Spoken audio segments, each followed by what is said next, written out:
வணக்கம்.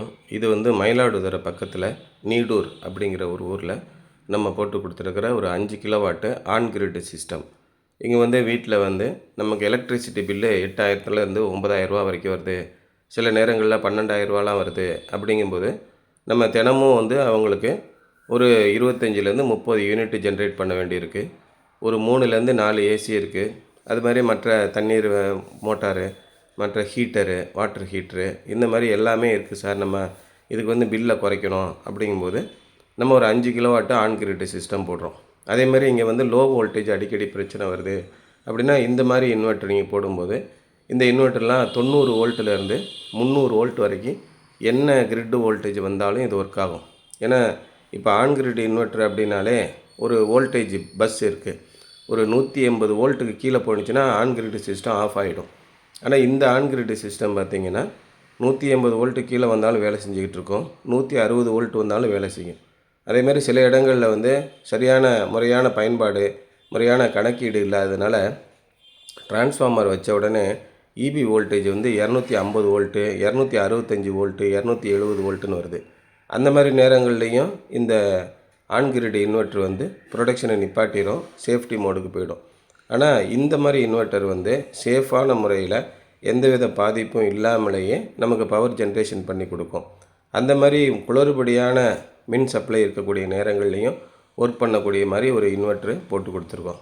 எது எப்படி இருந்தாலும் இந்த ஆன் கிரிட் சிஸ்டம் அப்படின்னு வரும்போது கரண்ட்டு கட் ஆயிருச்சு அப்படின்னா இந்த ஆன் கிரிட் சிஸ்டம் ஆஃப் ஆகிடும். இதுதான் அடிப்படையான தத்துவம். ஏன்னா ஆன் கிரிட் சிஸ்டத்தில் பவர் ஜென்ரேஷன் ஆக்கிட்டு இருக்கும்போது ஒரு ரெஃபரன்ஸ் வோல்டேஜ்னு எடுக்கும். இபிலேருந்து என்ன வோல்டேஜ் வருதோ அந்த வோல்டேஜ் தான் இது ஜென்ரேட் பண்ணும். இப்போ உதாரணமாக இபிலேருந்து லோ வோல்டேஜ் வருது, 170 வோல்டேஜ் 50 ஹெட்ஸ் வருது அப்படின்னா இந்த இன்வெர்ட்டரில் 180 வோல்ட்டு 50 ஹெட்ஸ் தான் இது கொடுக்கும். இந்த மாதிரி இருக்கும்போது நமக்கு என்னன்னா இன்வெர்ட்டர் ரொம்ப சேஃபான முறையில் இருக்கும். அந்த மாதிரி இவங்க கஸ்டமர் எங்களை அப்ரோச் பண்ணாங்க. ஒரு 10 நாளைக்கு முன்னாடி கான்டாக்ட் பண்ணாங்க. உடனே இமீடியட்டாக எல்லா விளக்கங்களையும் தெளிவான முறையில் கேட்டுக்கிட்டு அவங்களுக்கு தேவையான சிஸ்டத்தை செலக்ட் பண்ணி நம்ம கரெக்டாக கொடுக்குறோம். அதுமாதிரி சைட் விசிட் போய் எந்த இடத்துல சோலார் பேனல் போடலாம், என்ன ஹைட்டில் போடலாம் அப்படிங்கிற மாதிரி எல்லாமே ரெடி பண்ணி நம்ம கொடுத்துறோம்.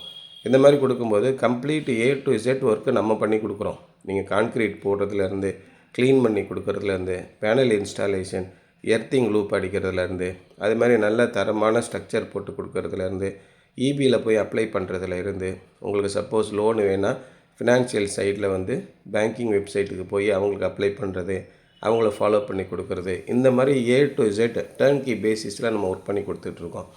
நீங்கள் கஷ்டப்பட்டு நீங்கள் போய் அங்கே போங்க இங்கே போங்க அப்படின்னு அலைய விடுறது கிடையாது. அதே மாதிரி நம்ம ஒர்க்கை ஸ்டார்ட் பண்ணுறது சைட் விசிட்டில் ஆரம்பித்து உங்களுக்கு சப்சிடி வாங்கி கொடுக்குற வரைக்கும் இந்த ஒர்க்கை நம்ம பார்த்துக்கிட்டு இருக்கோம்.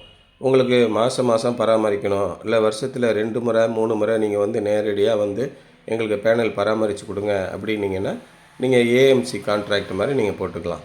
அந்த மாதிரி ஏஎம்சி கான்ட்ராக்ட் மாதிரி போடும்போது நீங்கள் 3 மாதத்துக்கு ஒருக்கையோ 4 மாதத்துக்கு ஒருக்கையோ நாங்கள் சோலார் பேனல் க்ளீன் பண்ணுறதுலேருந்து எல்லாத்தையும் கம்ப்ளீட்டாக செக் பண்ணுறதுலேருந்து எல்லா சர்வீஸும் பண்ணுறோம். ஆனால் என்னென்னா இந்த ஆன் கிரிட் சிஸ்டத்தில் மெயின்டெனன்ஸே இருக்காது. ஒரே ஒரு மெயின்டெனன்ஸ் அப்படின்னா இந்த சோலார் பேனலை நல்லா க்ளீன் பண்ணி வச்சுக்கிறக்கூடியது தான். அதேமாதிரி என்னென்ன பிரச்சனைகள்லாம் இந்த ஆன் கிரிட் சிஸ்டத்தில் வரும் அப்படின்னா, நீங்கள் வோல்டேஜ் ஹை வோல்டேஜோ லோ வோல்டேஜோ மின்னலோ இல்லை டிரான்ஸ்ஃபார்மரில் ப்ராப்ளம் வந்தாலோ இங்கே இருக்கிற பிரேக்கர் கீழே விழுந்துடும். இந்த பிரேக்கர் கீழே விழுந்துருச்சுன்னா உங்களுக்கு ப்ரொடக்ஷன் ஆகாது. அப்போ டெய்லி ப்ரொடக்ஷன் ஆகிக்கிட்டு தான் இருக்கா அப்படிங்கிறத நீங்கள் கண்காணிக்கணும். சார் நான் இன்வெர்ட்டரை பார்த்தே 2 மாதம் ஆகுது, போன 1 மாதமாக ப்ரொடக்ஷன் ஆகாமே இருக்குது அப்படின்னு ஒரு சில கஸ்டமர் சொல்கிறதே என்னால் கேட்க முடியுது. ஆன் கிரிட் சிஸ்டத்தில் பவர் ப்ரொடக்ஷன் ஆகிக்கிட்டு இருக்கா, நம்ம சிஸ்டத்தோட ஜென்ரேஷன் நல்லா தான் இருக்கா அப்படிங்கிறத நீங்கள் மொபைலில் இருக்க ஆப் மூலிமா பார்க்கலாம். சார் மொபைல் ஆப் இருக்கிறதுக்கு எங்கள் வீட்டில் வைஃபை இல்லை அப்படின்னா இந்த மாதிரி நாங்கள் கொடுத்துருக்கிற இன்வெர்ட்டரில் ப்ளூடூத் இருக்குது. அந்த ப்ளூடூத் மூலமாக நீங்கள் என்ன அங்கே ஒர்க் ஆகிட்டுருக்கு, எவ்வளோ பவர் ப்ரொடக்ஷன் ஆகிட்டுருக்கு, பேனல்லேருந்து கரண்ட்டு வருதா, இபி வோல்டேஜ் நல்லா இருக்கா, எக்ஸ்போர்ட் ஆகுதா, எல்லாத்தையும் பார்க்கலாம். அது மாதிரி நீங்கள் சிஸ்டத்தை பராமரிக்க வேண்டியது, மானிட்டர் பண்ண வேண்டியது உங்களுடைய கடமை. இந்த பிரேக்கர்லாம் கீழே விழுந்துருச்சு, நமக்கு பவர் ப்ரொடக்ஷன் ஆகலான்னு பின்னாடி 1 மாதம் கழித்து நம்ம கஷ்டப்படக்கூடாது. அதனால் சோலார் பேனலில் இருக்கக்கூடிய அந்த பிரச்சனைகள் வரும்போது சின்ன சின்ன பிரச்சனைகளை நீங்கள் கண்காணிச்சிக்கிட்டே வாங்க. அதேமாதிரி சோலார் பேனல் க்ளீனிங் ரொம்ப முக்கியம். எர்த்திங்லாம் கரெக்டாக தண்ணி ஊற்றி மெயின்டைன் பண்ணிட்டு வரீங்களாங்கிற பாருங்கள். எர்த்து போட்டுட்டு 6 மாதமா தண்ணி ஊற்றலை அப்படின்னா எர்த்து சரியாக கிடைக்காது. அதுமாதிரி எர்த்து பிட்டு சேம்பர் கொடுத்துருக்கோம். அதில் ஒரு செம்பு தண்ணி ஊற்றி விடுங்க. இந்த மாதிரி பராமரிச்சிங்கன்னா ரொம்ப நல்லா ஒர்க் ஆகும்.